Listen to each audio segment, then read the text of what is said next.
As Melbourne's population and the urban centre continues to grow, so does the desire to live there. However, the luxury of owning our own home in this economic climate is almost unfathomable. So what sorts of dwellings allow most people to live in the smallest amount of space? Caravans? A house? An apartment block? Apartment blocks, of course. And according to RD Data Research, 30% of all housing sold in Melbourne are apartments, and that figure is on the rise. The City of Melbourne's planning blueprint assumes that the number of dwellings will increase from 67,500 to 110,500 by 2031. So with so many people in one place, living and consuming, you can imagine how much waste is being generated.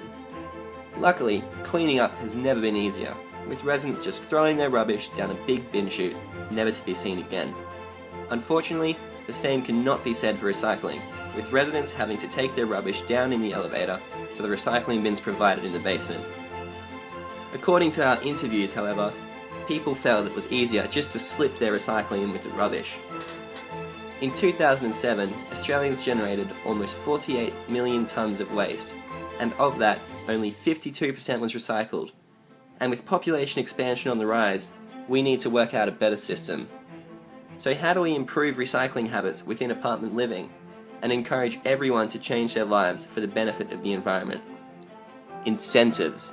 Everyone loves winning. What if we could combine recycling and the needs of the users to develop an incentive program that encourages active and correct recycling as well as rewards the user? Throw in the lack of parking, environmental efficiency, infrastructure improvements and congestion, and we have a concept. Our concept is to create a bin with an inbuilt transport card reader, in this case a MyKey reader, that can top up your funds in accordance with your recycling habits. First, you place your card on the bin reader. Secondly, you put your recycling into the bin where it identifies the type of material you have discarded and sorts them through an advanced identification process. Lastly, it refunds you a small amount of MyKey credit. 10 to 20 cents would be a realistic figure. And at the end of the week, your Friday fare could be paid for. Funding the project would rely on a combination of transport company and government bodies.